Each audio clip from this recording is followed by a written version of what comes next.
Hi friends, எல்லாருக்கும் வணக்கம். ரீதாஸ் family உங்களை அன்புடன் வரவேற்கிறது. இந்த இலந்தக்காய் செடி பாருங்கள், நிறைய பிஞ்சு இருந்தது, எல்லாம் கீழே கொட்டிடுச்சுங்க. ஒரு 20 மட்டும்தான் தேறி இருக்குங்க. புதினா செடிங்க. இது நான் டப்பாவில் தான் வச்சுருக்கிறேன். ஆயில் கேன் வாங்குவோம் இல்லையா, அந்த ஆயில் கேன் காலியானதுக்கப்புறம் அதை அறுத்து அதில் மண் கொட்டி நான் புதினா குச்சியாக தான் சொருகி வச்சுருந்தேன். 2 வாரம் ஆச்சுங்க. நல்லா தளன்னு வந்துருச்சு.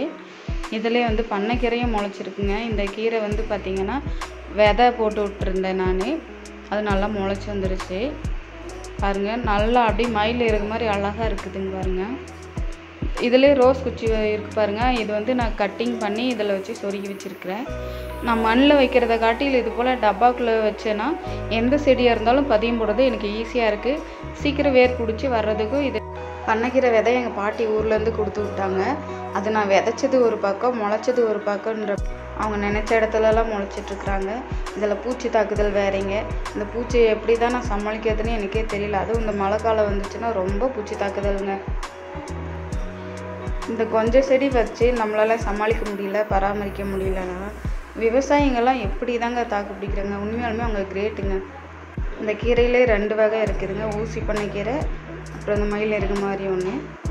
பாருங்கள், தக்காளி அழகாக க்யூட்டாக இருக்குது பாருங்க, பிஞ்சு. சப்போட்டா செடி ஏற்கனவே நான் அறுவடை பண்ணிட்டேன். இது 2வது முறையாக இருக்குது.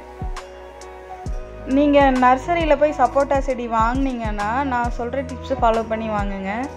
செடியில் காய் பூ இருக்கிற மாதிரி பார்த்து வாங்குங்க.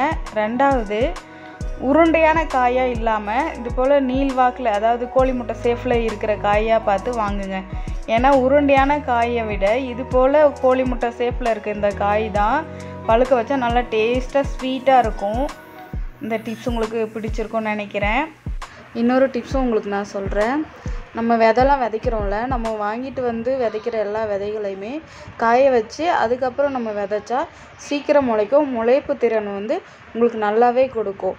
இல்லைன்னா ஒரு சில நேரம் அந்த விதைகள் முளைக்காமல் போகிறதுக்கு கூட வாய்ப்புகள் இருக்குது.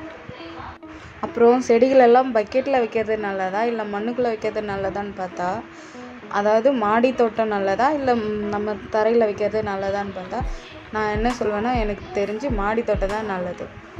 ஏன்னா நிறைய களை செடிகள் வராது. நம்ம கொடுக்குற உரம் அந்த பர்டிகுலர் செடிக்கு மட்டும் கொடுப்போம்ல, அந்த செடி மட்டும் எடுத்துகிட்டு நல்லா வளரும். ஆனால் தரையில் அப்படி கிடையாதுங்க. நான் இந்த செடிங்களுக்கெல்லாம் என்ன உரம் கொடுக்குறேன், என்ன மருந்து அடிக்கிறேன் அப்படின்னு சொல்லிட்டு அடுத்த ஒரு வீடியோவில் நான் உங்களுக்கு காட்டிடுறேன். லைவாகவே காட்டிடுறேன் என்னென்ன போடுறேன், என்னென்ன கொடுக்குறேன்ட்டு. நான் சொல்கிறத காட்டிலும் செய்யறது தான் உங்களுக்கு அது நல்லா பெனிஃபிட்டாக இருக்கும். புதுசாக கார்டன் வைக்க ஆசைப்படுறவங்க பெரிய பெரிய செடிகளாக வாங்கி வைக்காமல் துளசி செடி, அப்புறம் கற்பூரவள்ளி, தூதுவளை, கற்றாழை, மணி பிளான்ட்டு, இது போல் எளிமையான செடிகளை வச்சு நீங்கள் வளர்க்கலாம். அது உங்களுக்கு ஈஸியாக இருக்கும் வளர்க்குறதுக்கு.